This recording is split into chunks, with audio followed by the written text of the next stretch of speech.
Good morning, Gathering. It's great to worship with you on Easter. I'm Steve Nuzzo, and I'm the Connections Pastor here. With it being Easter, we fully understand the meaning of new beginnings, and I think it's one we can all relate to.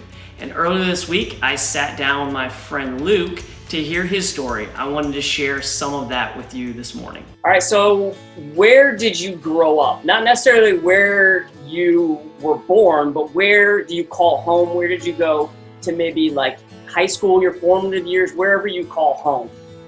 Yeah, absolutely. So I was born in Chillicothe Hospital. My parents and I grew up in a small town called Waverly. It's about 90 miles southeast of Dayton. And I lived there until I was 18.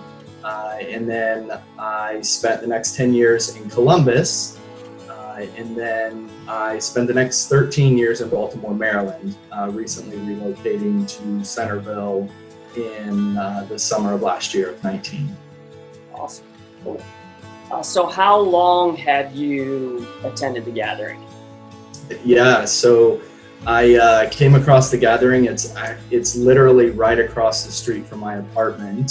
So I moved into the apartment in June, the end of June of 19, and I started attending the Gathering in July of 2019, so about 10 months or so.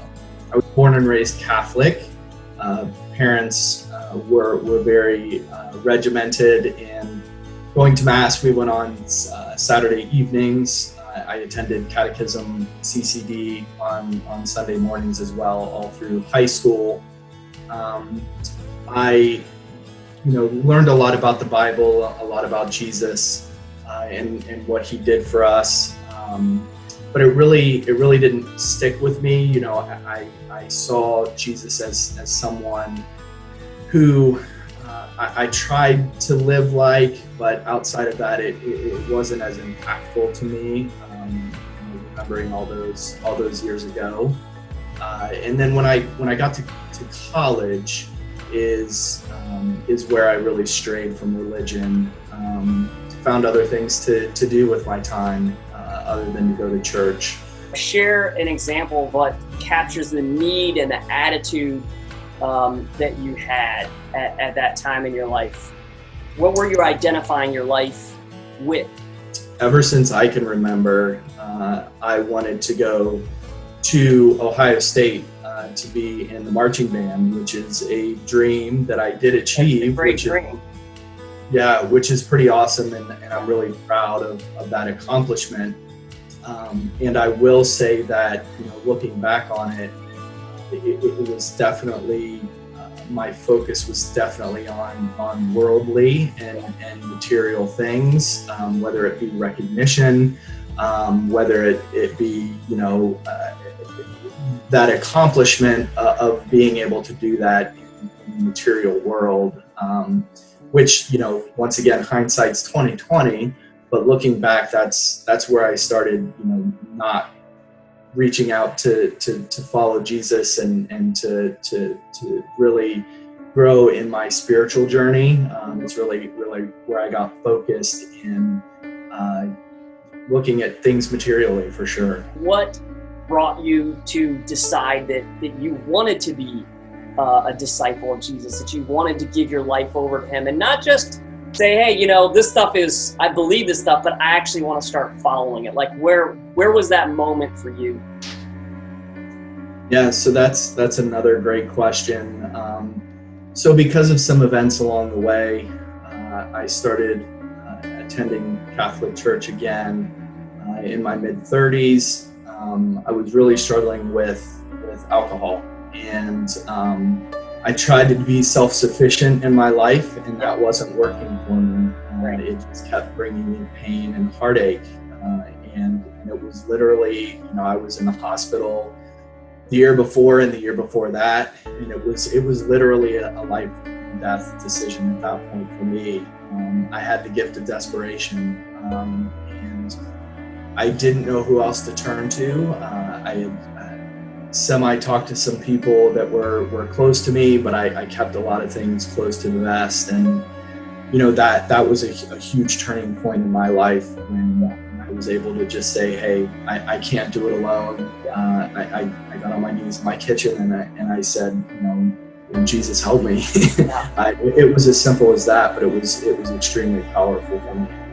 And that prayer got me to the right help that I needed. And it also, because of events along the way, I was able to connect with somebody in a Christian church in Severn, Maryland. And I went to that church and it felt like home, it felt like family. And they were going through and they were doing baptisms. This was in August of 2017.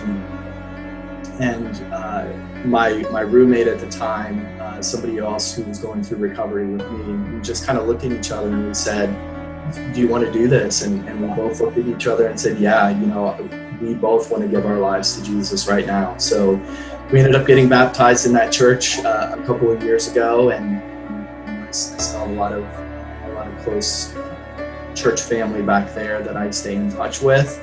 And really the mindset for me was it was not only living like Jesus taught us to live in the Bible, but also acting that out and putting others' needs above my own, and really going not looking at the material world as the end game, as there's something bigger and better out there, and it's just waiting for me.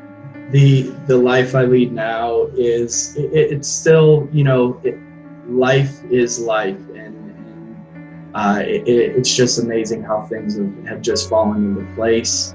I sleep better at night because I'm not concerned about the things that I can't control, and there's a lot of things that I can't control, and having that faith, having that belief that Jesus has me right where he wants me, and he knows everything I've gone through, he knows everything I'm thinking, he knows everything that's going to happen to me, and I take comfort in that. And it's allowed me, like I said, to be able to live life to the fullest, not worry about what tomorrow has to bring, just live in the day. If you don't know Jesus and you'd like to, you can message us on Facebook. You can contact any of us. My email is steve@thegatheringdayton.com. You can email me. I'd love to help you or put you in touch with someone who can and share the love of Jesus with you. So thank you for spending time with us. And Luke, thank you for sharing with us this evening. I appreciate your time, and we will see you a little later, okay?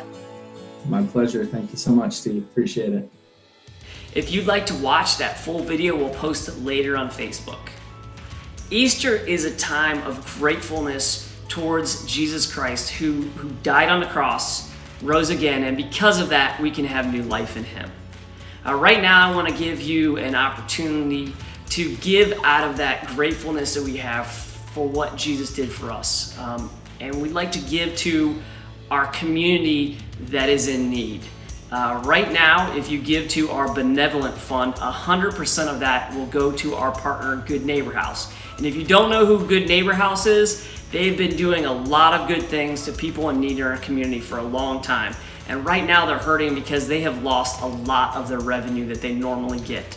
So if you'd like to give, you can follow the link that I will put in the comments below and give to the Benevolent Fund. And like I said, 100% of that will go to the Good Neighbor House, who helps people directly in our community who are needing a little extra help right now. So thanks, and continue to worship with us.